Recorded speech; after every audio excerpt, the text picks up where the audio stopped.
New Stark. Well, since you've been gone, we've witnessed one of the greatest goals in Champions League history. Dan McDonnell. Yeah, Cristiano Ronaldo. A goal you can imagine is probably, there's been like pockets of cheers around the world, like the global appeal of this game. And one of these goals you see that just instantly makes you sort of scream. And it's come from Ronaldo, it's come from Real Madrid, and I suppose the reaction of Juve fans giving it a standing ovation tells you something about it. Now, it actually started from a catastrophic mess up between Chiellini and Buffon. Ronaldo chasing the ball down, plays an assist for Vazquez, shot saved, ball cleared out to the right side. You think the danger is gone. Carvajal loops over a right-footed cross, and Ronaldo, the athleticism to catch the absolutely flawless overhead kick in mid-air. Buffon routed to the spot, bottom corner, and there's almost that delayed moment as to has he just actually done that. The other players didn't even go wild initially. It was just a shock and just admiring the execution. If you were to sort of somehow try and create like a digital version of how an overhead kick should be scored in a computer game, this was it. This was just flawless. It was flawless. There'll be no Richie post the tips though. There'll be no post Wayne Rooney Manchester Derby overhead people going, oh, he shinned it with this one. This was on the laces. It was perfect. It was just as clean as it gets. You rifled into the net. It's unbelievable. The points that he hits the ball, the elevation that he has to spring up and to be almost horizontal when he's hitting the ball is just incredible. Absolutely incredible. Even Zidane, who knows a thing or two about a volley in Champions League territory, even he was almost turning around going, good God. That was a shame. It's just the athleticism is the word. It's not, I mean, it's skill, obviously. It's unbelievable skill, but it's more the athleticism that strikes you to just be able to just throw himself into that position and time, because you're almost looking at the other Madrid player coming in behind. I think it might have been Vazquez still there, and Ronaldo just scoops it out of his path. And just, the pace, everything. Top drawer. And Dybala's now been sent off. Yeah, he's had an ongoing battle with Sergio Ramos throughout the course of the game. Ramos picked up a yellow card for a foul on Dybala and will miss the second leg of this match. But Dybala's got sent off. If you think Nani against Real Madrid, actually, I was against Bayern in the Champions League a few years ago, a pretty similar position on the pitch, pretty similar situation. Dybala picking up his second yellow card and he's been dismissed. And so Juventus with 10 men have made a couple of changes, but you can't really see any way back into this one for them tonight. Elsewhere at the Sanchez Pizjuan, it's currently Sevilla 1, Bayern Munich 2. Bayern have just taken the lead. Thiago Alcantara with the goal for them. It was a Jesus Navas own goal off Sarria as well, but the Frank Ribery shot is what prompted all of that. That's after Pablo Sarabia had given the home side the lead there, but 2-1 lead for Bayern Munich. A couple of precious away goals for them as well. Aston Villa 2-0 up at home to Reading. This in one of 4 games in the Championship. The second goal for Villa tonight has come from Conor Hourihane, and Reading playing the majority of the game with 10 men. David Edwards picked up a second yellow card with just a half an hour played at Villa Park. It was Birkir Bjarnason who got the opening goal for Villa tonight. Fulham and their promotion hopes being done no damage at all. 2-0 up at home to Leeds. Kevin McDonald with the first of those goals and Alexander Mitrovic with the second. Mitrovic also had a hand in setting up McDonald for the first there. It's Wolves 1. They lead, of course. Hull City 1. Diogo Jota with a penalty for Wolves in 18 minutes and a penalty for David Myler 8 minutes before the break brought Hull City level at Molineux. Meanwhile at the Macron, it's Bolton 0, Birmingham City 1. The Irish qualified Lukas Jukovic with the goal for Birmingham tonight. One rather significant boxing story breaking over the course of the last hour and a half or so. The rematch of Saul Canelo Alvarez and Gennady Golovkin is off. Alvarez, of course, tested positive for the banned substance clenbuterol in February and blamed the result on consuming contaminated meat. The Mexican continues to plead his innocence, but he says he will accept whatever punishment comes his way. Alvarez and Golovkin were due to fight in Las Vegas on May 5th in a rematch of their drawn bout from September of 2017. Golovkin is due to keep the pay-per-view date, and Cork's Spike O'Sullivan remains a potential opponent for the middleweight champion. Now, Rory McIlroy says a lot seems to have changed after Tiger Woods and Phil Mickelson played together at Augusta earlier. The pair were once major rivals, of course, but the relationship has softened in recent years and they were practising ahead of this week's Masters. The par 3 competition gets underway tomorrow, and Ulster's Craig Gilroy will not be available for selection for the province's Pro 14 trip to Edinburgh on Friday as he's subject to an internal review. It is 3-1 it seems. No, Real Madrid, the whistle is... No, it is 3-1. It's Marcelo who's gotten that goal. Yeah. So 3-0 to Real, done and dusted. 18 minutes to play there. As we say, Paddy Jackson and Stuart Olding already subject to an internal review following the conclusion of their trial in Belfast last week, where both were acquitted of rape charges. It's Ronaldo who sets up Marcelo, just about breaks the offside trap, clips one over Buffon and knocks it into the back of the net. There we are. Football show. The Football Show on Off the Ball. Brought to you by the BoyleSports app. Cash out and in-play betting available in the App Store and Google Play Store. I'm prepared to do anything I can to play my country again. Do it then. What about your start to the game? It wasn't bad, was it? Why should an honest answer be a mistake? How can a modern day manager not have a mobile phone? Why should he? For a moment there, Dan, I was thinking, God, wow, I never thought I'd see a better goal than Zidane, 2002 Champions League final, Bayer Leverkusen, and Zidane himself has witnessed the goal.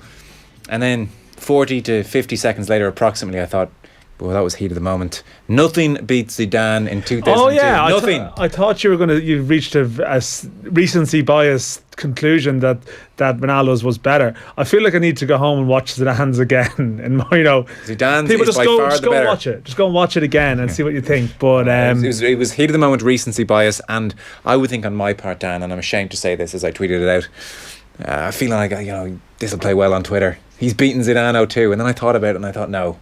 So I disagree with myself.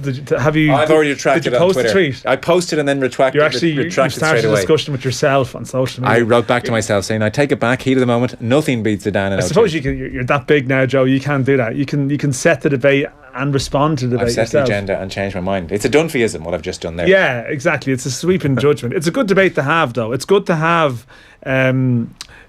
I don't know. Is an iconic moment strong for a quarter-final first leg goal? The other thing. That's possibly the slight problem, really, isn't it? Yeah. That big problem. Madrid have now gone on and scored a third goal, and this tie might not be remembered for very much other than that goal. And if they lose in the next round, it's a bit like the epic Barcelona PSG game last year. That when Barca didn't go on and win the competition, I think that tie lost something in hindsight. You want this to be part of the montage. Yes. But if Madrid do go on to win a third Champions League in a row, which is a crazy thing when you think about it. For a team that we still don't regard as great. No, like in 10 years' time, you look back in the record books and you see 3 in a row, you think we should be talking about that era of Madrid dominance. It doesn't feel like we're living in it. Yeah, at the same time, they're bloody good in this competition. I think it's because they haven't really almost instilled or stamped a brand of football on Europe in the way that the Barcelona team who've just preceded them did. Like, there was something so iconic about their brand of football. You'd say, well, what do Madrid really do? And it's kind of, well, Ronaldo scores a ton of goals and they got some fast and very athletic players, but you wouldn't say they're a beautiful team to watch necessarily. But is it deep down that you really don't feel like they're still the best side? That this is knockout football and they've prevailed in the knockout format, they're rather than in the league. Rather than being like the outstanding team of the moment. Yeah. So that's maybe where it's harder to swallow that sort of theory. But the odd moment like that from Ronaldo and that record we mentioned earlier, 10 Champions League games in a row he scored. Yeah. 16 goals now in 10. Just the 16 and 10. But that overhead, I mean, it is still pretty stunning. Yeah, I don't want to do it down by comparing it to Zidane. Yeah, it's like the Rooney one against Man City that time, that when you watched it just live or whatever, that it's still an amazing moment. It's still an amazing goal. But now I can't watch the Rooney one. Why? It's just a total shinner. Yeah, well, as you've analysed it to death now. Within 2 replays I went, oh no. Yeah. At the time I remember going, that's unbelievable. What a joy to witness this thing. Still threw his body up there to get the shit in the right place. And there was a lot of body to throw up there. Yeah. So I applaud him for doing it. But within 2 replays, when you realised he had shinned the arse out of it, you thought, it still wouldn't be up there. It's tainted. I can never see it again now. My favourite Rooney goal is still the one where he's arguing with the referee against Newcastle, and then he sort of. But that's clean. He strolls up, and it was as clean as Ronaldo's overhead, just in a different. Didn't have to throw his body up. No. He just sort of swung at it. No, like it's a shocking thing to talk down the Rooney goal against Manchester City because it's still better than 98% of goals scored. But 99%. Once you know it's a shinner, it's like it's just ruiner for you. It's just, you just can't separate it from the fact it's coming off his shin, even when you watch the wide version again. Yeah. How many times have you watched a Ronaldo goal now? Are we sure it didn't come off his shin? Oh yeah. No, again, I am sure. Within one replay. I just want to plant a seed of doubt with you there, Joe. How many times have you watched it enough to be sure? Yeah, you only need to watch it twice. Yeah. Some things perfection is easily spotted sometimes. There's someone's just tweeting me back. Keeper should have saved the Zizou volley in 2002. Fact. Oh, come on. That for me is still my favourite goal. I'm not saying it's the best. I just think it was. I remember I was 17. I was watching the Champions League final. Bayer Leverkusen. Teenage dreams. Yeah, and Glasgow. Glasgow, yeah. Ferguson was there. It was Ferguson's dream to win it there with Manchester United, where he'd watched Real Madrid win a European Cup as a boy, all this kind of stuff. But Real Madrid got there, and Roberto Carlos hikes the ball high. Yeah. And you just think, like, well, that's a tricky enough ball to control. And he just plants the right foot early, Zidane, and waits. Yeah. Waits. And down it comes. And hook. Oh my God. Perfection. And you do have to mark it up a point for the game. It was spiritual. You have to mark it up a point for the game. I thought I believed in God for a few moments after that goal. You actually felt it was spiritual. I feel this is spiritual, what's happened here. Have you watched that movie where it follows Zidane around the pitch for 90 minutes? Yeah, it's useless. Yeah, so that your spiritual sense evaporated. No, the producers of the movie made balls of it. I mean, how can you just follow Zidane around in isolation? Well, like, it's a great idea, but when he gets the ball and hits a beautiful crossfield pass, and we don't know if it's a good pass or a bad pass, that's very frustrating to watch. They should redo it, but show us the end result of certain moments he was involved in. I see. Yeah, I've thought about it a lot. I didn't actually realise that you thought about it in that. I was really looking forward to that Zidane film when it came out. I thought this is what I'll do instead of going to mass. But you still have to mark it. Okay, I'll watch this every Sunday. This is part of a 17-year-old turning point in your life here, was it? I still think Zidane should be much more in the conversation for greatest of all time. You won't get much support from many, but I'd have him in my. I've got to be careful, because then someone will go, well, who would you rule out? But I mean, I'm talking top 5. Yeah, and that's not. That certainly saved it for the big day. The old headbutt departure from the scene probably.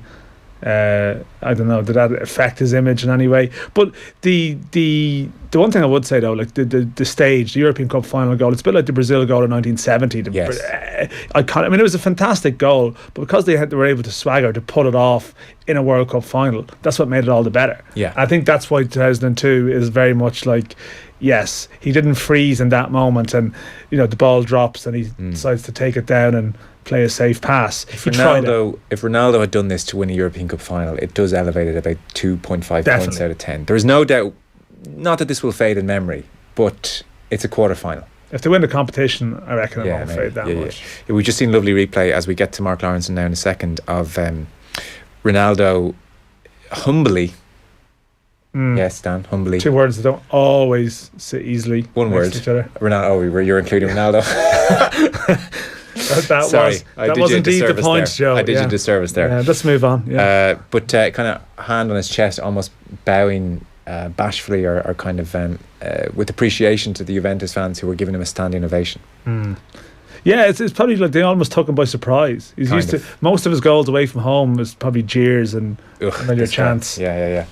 So wow, what an amazing moment. And Real Madrid are through. It really is like knockout stages this year have been the smelling salts. They're back. I mean, they just they'll probably finish 3rd in La Liga, and I would dare say they could be favourites for this competition all of a sudden. So 3-0 in Turin. That's 27 games Juve have gone unbeaten in Europe until a 3-0 spanking at home. Yeah, and there's still time to go. We're sort of now very reliant on tomorrow evening's games, given the second legs of these quarterfinals. Some tension with Bayern leading away to Sevilla. What's the latest there? It is, well, the Bayern, last we checked, it was Bayern 2-1 up away to Sevilla. Yeah. So still 2-1. Yeah. So with a view to tomorrow, we spoke earlier on to Mark Lawrenson about Liverpool, Manchester City and Anfield, which just promises to hopefully live up to the hype. I mean, 4-3 at Anfield last day out was no bad thing. So Jurgen Klopp has been talking about wanting to create their own sense of history at Liverpool in 2018. Mark Lawrenson obviously part of lots of very good history. Klopp was also talking about it being a huge occasion for the fans, and I put it to Mark Lawrenson that really, well, the fans at Anfield tomorrow will not need much encouragement. Yeah, and it's, listen, for top players, this is why you play. It's not really the money. It's not really the kind of the kudos. It's all about the fact that maybe, you might get a Champions League, and if you're really, really fortunate, you might actually get a Champions League winners medal, which is something certainly to show to your grandkids. It's only one down from winning the World Cup. So for these kind of players, and for all the top players, this is basically when they have to perform. And that's why if you're looking at both teams, they're both full of top players, and more often than not, they do perform to the highest level of ability. And with games like this, quite honestly, we go into super hype mode, whether it's TV, whether it's radio, written press, you name it. But in looking at this game, it's very difficult not to be in that kind of category, because the way that both teams play, I mean, both teams have got a plan A. If plan A doesn't work, they just revert to plan A, which is just open attacking football. They cannot play any other way. And there's always a manager that, whether you're Guardiola or you're Klopp, they kind of say, look, take it a little bit easy, boys, because both teams undoubtedly are at the best pressing and going forward. You talked there about top players. This is why they play the game, these kind of occasions. In your experience, your memory of these amazing nights at Anfield, was there almost... psychologically, nobody's exactly the same, but was there a general air of calm about your Liverpool sides ahead of these big nights? Well, I think it was a little bit ducks on the water, because there's one thing about playing in these games. I'll tell you now, it's a cure for constipation, and anybody who's ever played will never disagree with a statement like that, because it's massive nerves, and it's kind of, you do not obviously want to let your team down, your teammates, yourself, etc. But I think the air of calm, I think probably is read into it a little bit too much, because, even the likes of King Kenny at Liverpool, as genius of a footballer as he was, he was right with nerves before the game. We all were. And to be honest with you, if you're not nervous, there's absolutely something wrong with you. So there's almost an element of taking some comfort in the fact that the nerves are there. Yeah. Absolutely. And, it's kind of...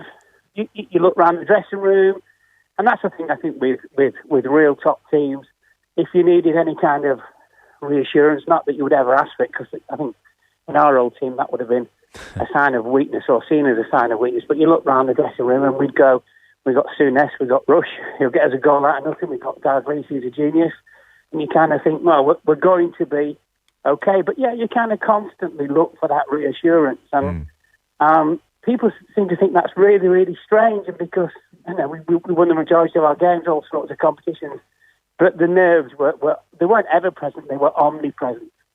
So the Klopp-Guardiola dynamic's very interesting. As you said, they're both entrenched in their slightly different styles, but very much entrenched. And Klopp's record against Guardiola's perhaps the best around. 6 victories in 12 games with Borussia Dortmund and Liverpool. I'm curious to know, what can you take from... Well, there was the 5-0 win at the Etihad, where Liverpool were doing very well until Mane got sent off. And then 4-3 at Anfield maybe is a bit more instructive. A lot of people are talking about the 4-3 at Anfield and the press that Liverpool put on City that evening. Well, I mean, the press is what Klopp's all about. Yeah. Home or away, that's just since the first day he walked into the football club and walked into Melwood and spoke to the players. That's what it was all about. It wasn't just about, going out, scoring goals, keeping clean sheets.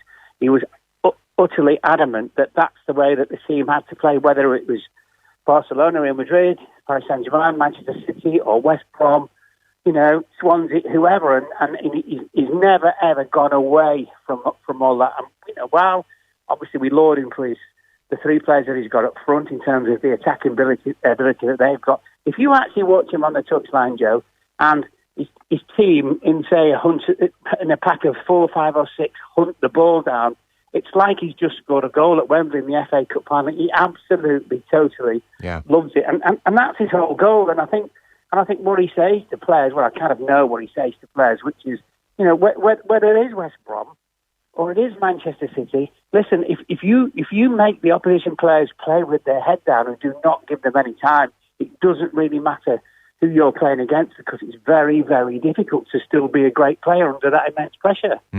As you say, though, City will try, and if they beat the press, then suddenly, that puts Liverpool massively on the back foot, because, again, at the weekend, 3-1 away to Everton, and it took them 3 or 4 minutes to score, and it was like they were suddenly delighted to get back in the kind of the comfort blanket of a Guardiola team again after the international break.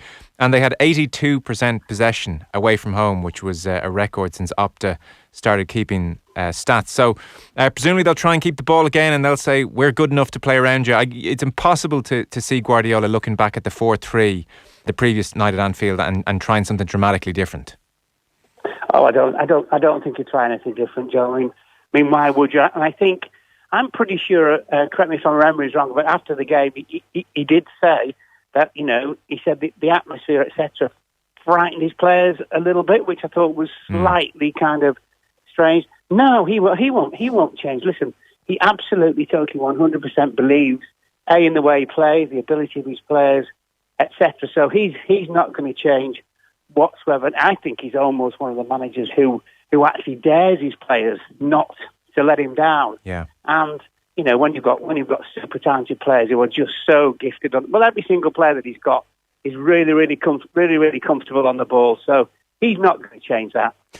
Curious to ask you this as a centre half. What seemed to happen that night at Anfield quite a bit. Obviously, I mean, you can tell me I'm talking rubbish or not, but they almost seemed to press the second man, Liverpool. So they would let John Stones have the ball potentially, and then John Stones would look up and see not very much on. Well, no, you're right. No, you're absolutely totally right. And while we talk about Guardiola and Klopp, and I have to mention Roy Hodgson here, which seems, you're saying to me, what the heck, where am I going with this? But Roy Hodgson's whole philosophy of coaching is whenever an opposition player gets on the ball and got the ball at his feet, he said, what I want to see is that he cannot see anything, that the person on the ball cannot see where to go, where to pass it, and most definitely, and I think that's very much what Liverpool do. And I think, then when the first man goes, they basically sprint. They sprint as a team to close everybody else down. I mean, that's something that he does massively in training club. I don't know if I've told you this before, but at pre-season, they can do in pre-season, and he'll have like mannequins placed around the ground, around the training ground in different colour bibs. And they can just playing a five-a-side, or they can be walking, and he shouts red. And literally, you have to sprint to the mannequin as though this fellow is about to walk towards your goal and get a shot out and a shot in, and that's the way that he does it. So it's a fantastic philosophy, and I won't say he's been fortunate, but every single player that he's had have all bought into that philosophy, and the ones that haven't played on a regular basis. Yeah. So how confident are you from a Liverpool point of view then? Oh, Joe, I'm 50-50. Yeah. I'm really seriously am, because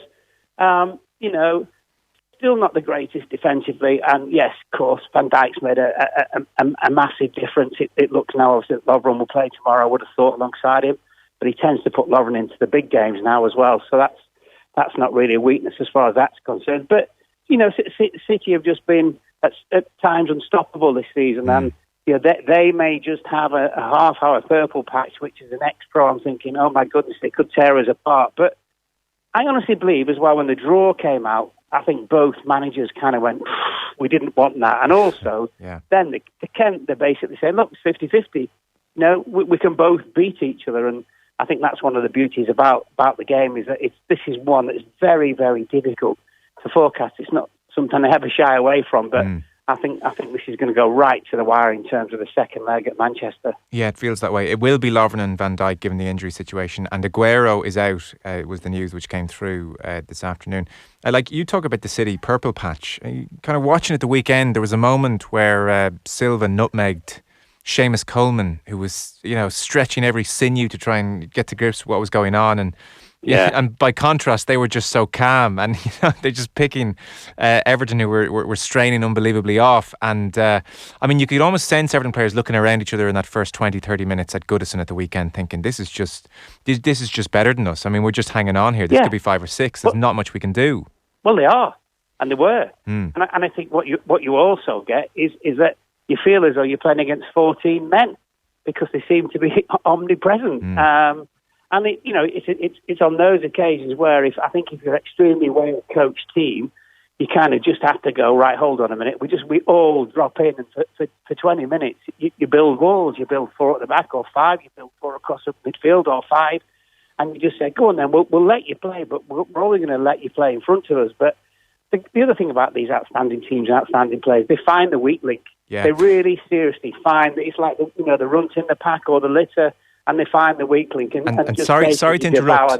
Sorry to interrupt, because you just sparked something in my head. Where a couple of weeks ago, Alexander-Arnold was caught with the flick in behind for Rashford against Manchester United, and at the weekend against Palace, again he didn't seem to read a flick on, and you can just imagine Sané running onto a little flick that he's not watching potentially. I mean, I kind of thought after the mistake at Manchester United you wouldn't see it again, but we did just at the weekend.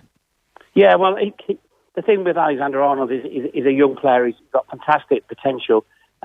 Once he did that, though, he should never, ever do it again. Joe Gomez, as well, has done a couple of times playing at right back in the team, and that's a slight worry because at that level, one mistake, okay, you occasionally allowed one mistake, but if it's the same mistake again, you're almost as a manager or a coach thinking, hold on a minute, this fella, for all we think, is going to be a really top player. It doesn't seem that the pennies have dropped. I mean, why did they leave Moreno out of the team eventually? Because he made so many of the same mistakes where we're all shouting, oh my goodness, not again, take him out of the team. So it's a little bit of a worry, but and in all honesty, at this level of football, Joe, from your defenders, you want defenders in your team who've made mistakes elsewhere. Yeah. And I think that's ultimately the key. It's very, very difficult for young players to come in, and if they're going to make repeated mistakes at this level, it's basically telling you that they can't really cope with this level. Yeah, I can imagine, and I'd say you've had the experience, although maybe less so in your career, but alarm bells go off when you see the same mistake a second, third or fourth time. You realise, uh-oh. Yeah, but also I think, it's all about knowing players as well. I mean, when you can only talk about the time when you played in the team that you played in, but I know that our fullbacks in our team would be Alan Kennedy, who was great going forward, bombing forward, wouldn't be the best defensively, and Alan Hansen always played like a step further over to the left. He was left centre back, so we always played a step further over to the left. Yeah. To cover for Alan. And then if Phil Neal were playing right back and I was right centre back, they'd say to you before the game, they'd go, don't forget they're playing with the wide player, and that was tantamount to saying, so you take a step a little bit towards Nearly because he might get skinned. And but that's just really about common sense as much as anything. Yeah, you're going to have to compensate for each other. And hey, look, maybe Van Dijk or Lovren is more aware of the potential for Alexander-Arnold to do that, and you kind of find some kind of balance. So you're saying a 50-50 game, so sit back and just enjoy it. Well, just listen, it's a while since we've had two teams at to this stage at the Champions League, so yeah, just enjoy it, and also two absolutely attacking teams. And I know that, if you look at Klopp's selection for the Champions League, apart from maybe Porto at home when they were already 5-0 up, he's played his strongest team. I think privately, he thinks he can go all the way in this competition. Well, nobody want to play them in knockout territory. Once you can score goals, there's trouble. Oh, well, it's frightening. It's frightening. You can, even though if you fancy your chances of the opposition against Liverpool to score absolutely fine, but they will always score. They very, very rarely draw a blank, as we know. Yeah. Well, we'll look forward to it. Thanks for your time. There is one text in saying, I thoroughly enjoyed Mark's review of Molly's game the last time he was on the show. Please ask what films he's seen lately, says Jess. Oh, yeah. I haven't. What have I been? We did 3 Billboards, didn't we? I think you did that with Nathan, yeah. I presume you liked that. Loved it. Yeah. Best film I've seen for ages. In fact, we had dinner last night. I had dinner with a few friends, and we were talking about best spy films ever. Crikey, what a discussion that is, by the way. Talk about having a row with your nearest and dearest. And what was the Mark Lawrenson choice? I went for eventually. I really wanted to go, given obviously it was a sporting film, it's the best sporting film I've seen any given Sunday with Pacino. Pacino's speech at half-time is just sensational. But I just think for other reasons, One Flew Over the Cuckoo's Nest. I can't argue with you. I think you've mentioned that before. You're a massive Jack fan, aren't you? Oh, I love Jack. Yeah. Well, Jack doesn't act, does he? Jack just does Jack. So does Mark Lawrenson throw on the Pacino speech when he's going out for a run? Mark Lawrenson can't run anymore, Joe, by the way. The best I can go is on the machine at the gym. It's the walking machine. I do the uphill bit, that's about it. I cannot run, I'm Is that afraid. right? So you could the 20-minute jog, no good? No. Wow. No, the joints are just not having it, I'm afraid. They're trying to tell me something. Wow. Is that pretty similar across the board for lads of your vintage? Yeah. Well, I mean, I'm 60 now, so where on earth has that gone? But yeah, I think generally. So I just go walking, as you know. I mean, obviously, I spend a lot of time in Mallorca where I've got home, and I just walk up and down. Well, I was going to say the hills, but I have to tell you, I'll just walk up and down the mountains all day and then go and have a few beers. It sounds quite good, doesn't it? That doesn't sound bad at all. Yeah. Okay. Well, listen, thanks so much for your time and enjoy the game tomorrow. Much appreciated. Pleasure. Mark Lawrenson with us earlier on. We're taking a short break. Juventus 0, Real Madrid 3 is how it's finished in Turin. And Bayern Munich scored a second against Sevilla, as we mentioned, and it's finished that way 2-1 in the end in Spain. Short break. Myself and Dan back here talking about Real Madrid 3, Juventus 0, and well, the whole world is talking about Ronaldo tonight again. Football on Off the Ball. Brought to you by the BoyleSports app. Cash out and in-play betting available in the App Store and Google Play Store.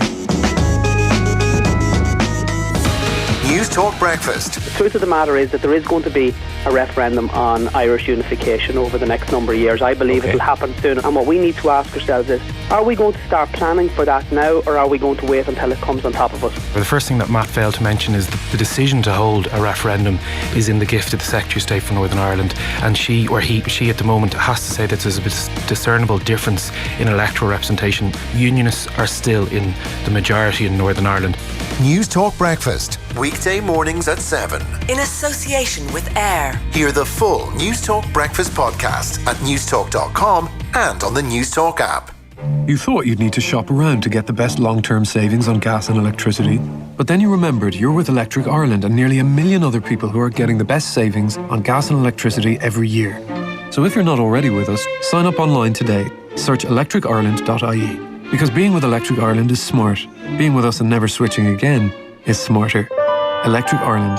That's smarter living. Conditions apply. Direct debit and online billing. Credit terms for those not on an existing discount. Based on rates at 14th of March 2018. The Rolling Stones. Live. Stones. No Filter.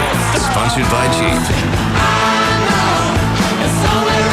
Dublin, Croke Park, May 17th. Tickets from $70.45 are on sale now. Don't miss the Rolling Stones in Croke Park. Produced by Concert West in association with Aiken Promotions. Off the Ball. This is News Talk. Welcome back. So Andy West, BBC's man over in Spain and Barcelona, was looking on, I'm sure, when Ronaldo did his thing. Andy, pretty special. Yeah, incredible goal. Something he's been trying for a long time, the overhead special, and it's never come off for him. But that perfect connection, and it just killed the tie, didn't it? Until that point, Juventus were very much in it. Had been the better team most of the first half, but the goals changed games, as they say, and from that moment it was all over. Ooh, we're having some trouble with your line, Andy. We'll try and reconnect with you in just 1 second. Also slightly echoey. We might try and get him in a different room if we can. Yeah, we should mention, I mean, they did win the game 3-0, and we sort of rightly sort of signed off on the game as a contest. He actually missed a couple of late chances to put an even more emphatic look on the scoreline. Like, this could have finished sort of 4-5 territory. I mean, Cuadrado actually missed a sitter for Juve at the end, but Ronaldo actually probably could have got a hat-trick. You kind of wonder, I mean, there was a lovely moment at the end where Buffon and Ronaldo were sort of sharing a moment, and Buffon's whispering something, probably along the lines of, "You are amazing. You are very good," But he could have sort of made it a 3 or 4 goal night as well to go at the moment. I'm sure it'll be okay going home. Don't think it's going to bug him that much. Yeah. Andy, you're back with us? I hope so, yeah. That's much better, yeah. So you were saying Ronaldo's had his fair share of attempts at an overhead, none as good as this, I presume, that I'm forgetting? Yeah, I don't think he's scored any like that of any nature for Real Madrid. He's tried, because he always tries to score goals, doesn't he? And I think we've seen again just the incredible thirst that he has for goal scoring, and it's obviously going to get overshadowed by his second goal. But his first goal tonight was really a superb goal as well. Obviously less spectacular, but the run he made to the near post to make the space, and then the instant first time finish into the corner.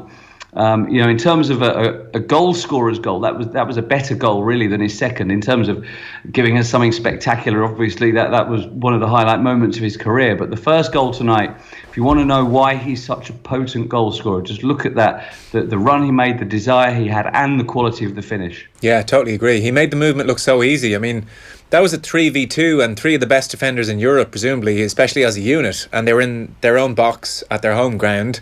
They're thinking, we have this covered. It's 3v2, and I mean, to the naked eye, it looks like Ronaldo was just sauntered ahead a few steps and knocked the ball in, and it's dead easy. But there's a million different components going on, not least timing, and recognising the only way he could get the ball was making that move for Isco to give it to him there.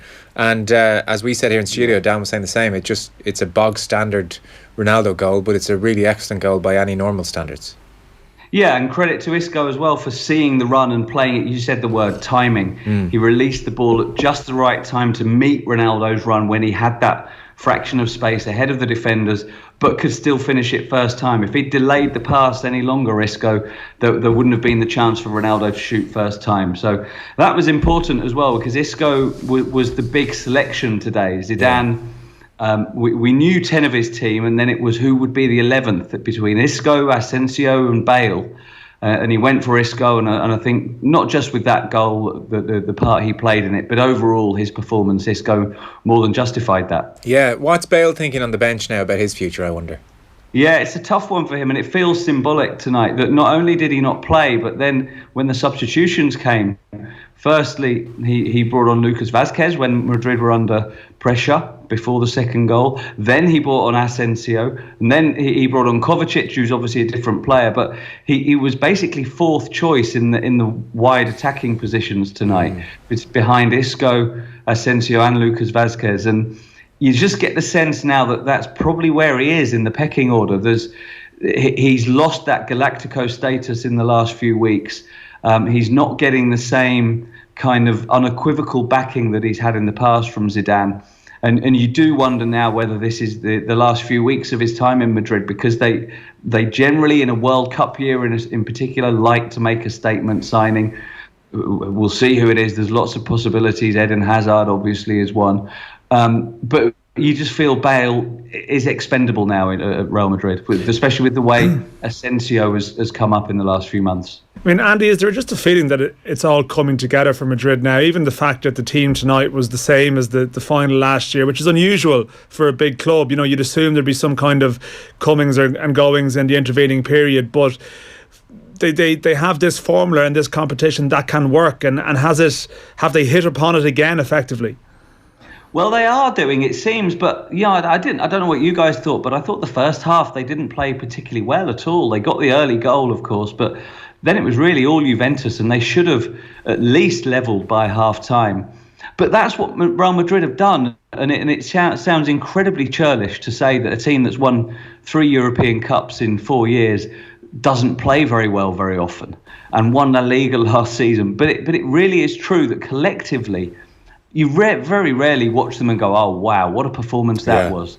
And I think he just gets that he relies on the quality of the individual players, and when your individual players are that good, then you can do that, rather than being one of these system managers like Pep Guardiola or Diego Simeone, who has a way. We are playing this way. Zidane more trusts his players. He lets them play, and because they're so good, they do generally find an answer. But that's also why a lot of the time they just don't look a very good team collectively. And they've not really been playing very well in Spain. They've been picking up more wins recently. But certainly, you know, the 11 players tonight, and even deeper than that, the squads they have. You know, when we're talking about Bale not even getting on the pitch, the squad they have, they could easily go and win the Champions League. Of course they could. It's, you know, knockout now. They're in the semi-finals effectively. A couple of semi-final games, then a final. They can beat anyone. Of course they can. So it's not beyond them, even though they've really not had a very good season at all. It's funny. They may well be talked about as one of the greatest teams of all time, who nobody really rates in that kind of stratosphere. Yeah.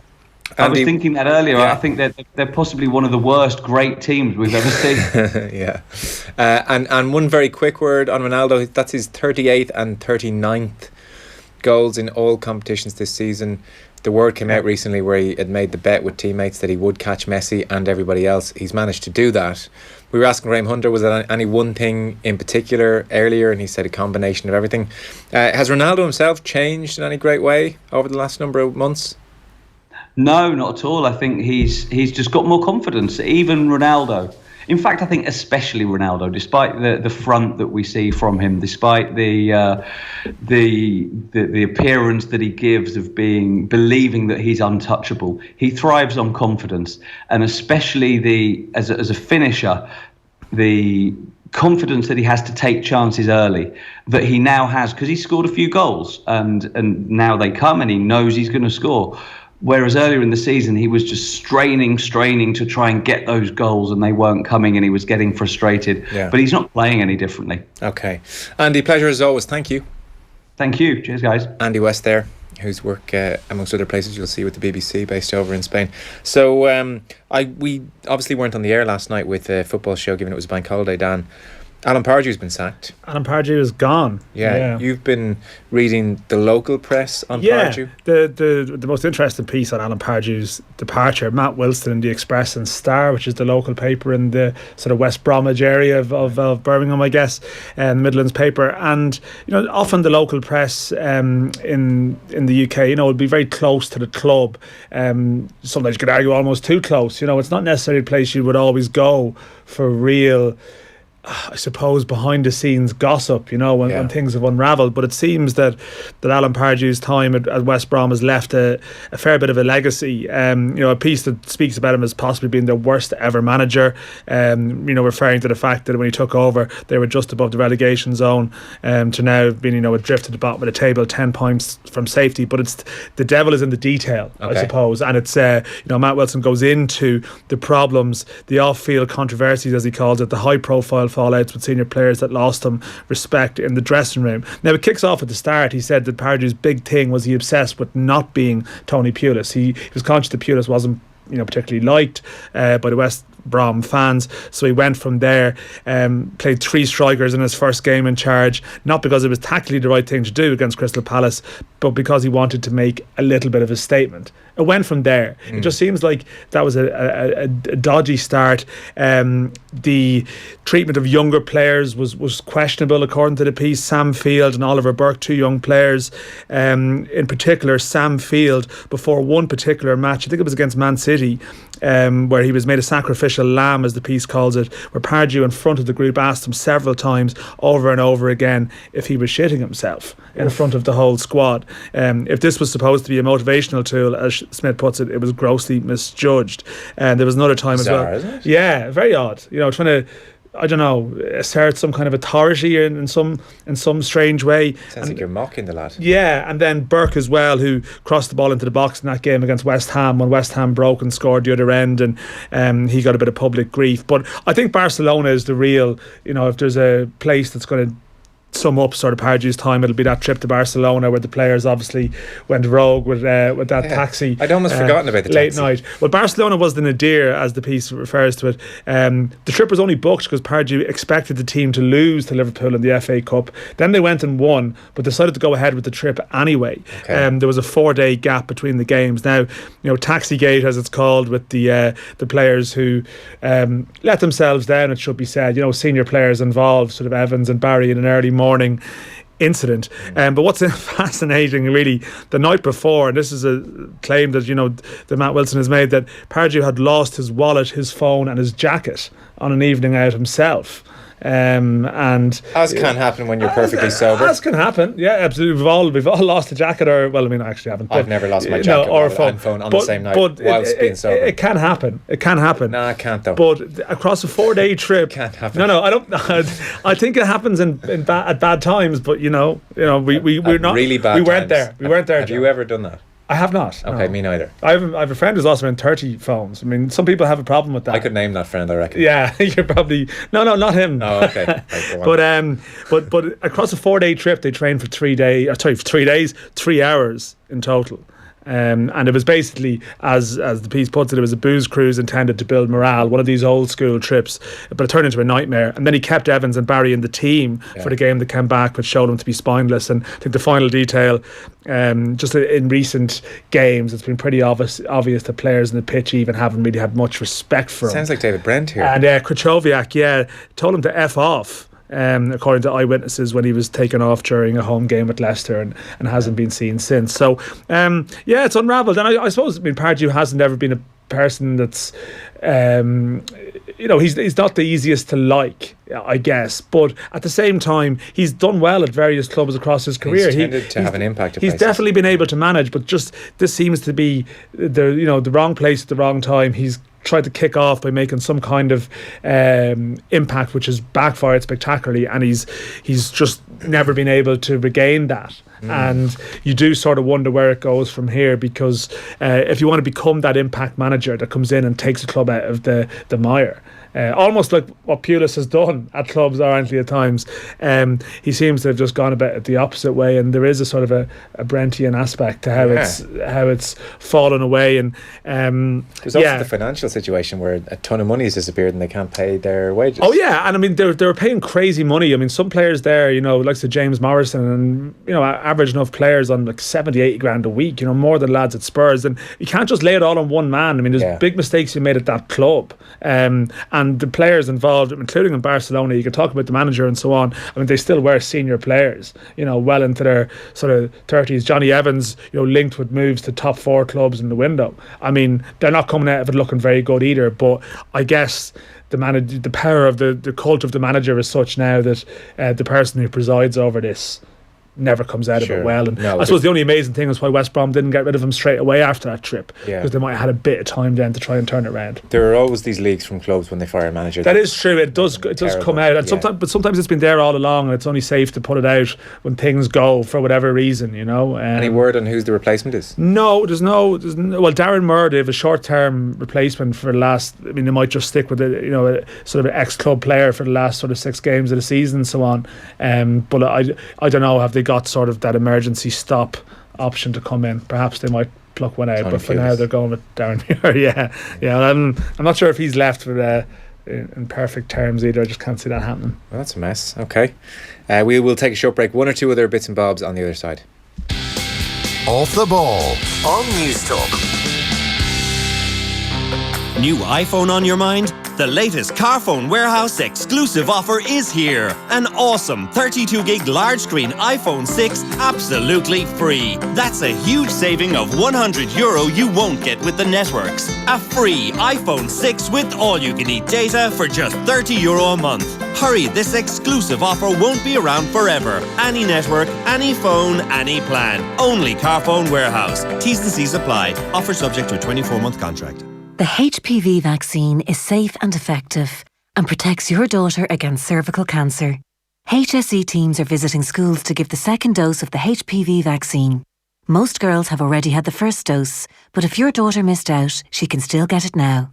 Visit the HSE's hpv.ie website, the only World Health Organization approved website in Ireland for all the facts about the HPV vaccine. Get the vaccine. Protect our future. From the HSE. Off the Ball. This is News Talk. Welcome back. So some final bits and bobs to remind you. OTBAM is live 7:45 tomorrow, YouTube and Periscope. Owen and Ger talking to Joey Carberry, and they'll have all the reaction from tonight's Champions League games. I dare say Ronaldo will feature. Tomorrow night we have a very special show for you. We are playing golf in the afternoon at Luttrellstown, and then we're having a Masters preview. Dan, you can come if you want. Oh really? Do you want to come? Oh no, I've actually got other commitments tomorrow. Play golf though? I know, I can't. Oh, right, I can't. No, I've work to do tomorrow afternoon. Okay. Thanks though. We would have fitted you in. Tomorrow night we're live from Luttrellstown Golf Club for our 2018 Masters preview special. We'll play golf with some of the listeners during the day, and then from 7:30 or so we'll have Peter Lowry, Paul Dunn, Damien McGrain, Des Smith and Seamus Power who will be there. So it'll be great to hear from Seamus Power and Paul Dunn as they wheel their way on the PGA Tour, and we'll look ahead to the Masters with all three. Earlier tonight we asked you to identify our mystery voice. And of course he reinvented himself a couple of times. That of course is Sir Alex Ferguson. Congratulations to Barry Lawler, who is in with the chance of winning a pair of tickets to a Premier League game of his choice next season, along with flights, accommodation, £250 to spend as well. All with thanks to Carling, official beer of the Premier League. That is us about done for this evening. We'll talk to you tomorrow from here and from Luttrellstown, and Tom Dunn is on the way next. We'll see you then. Good luck.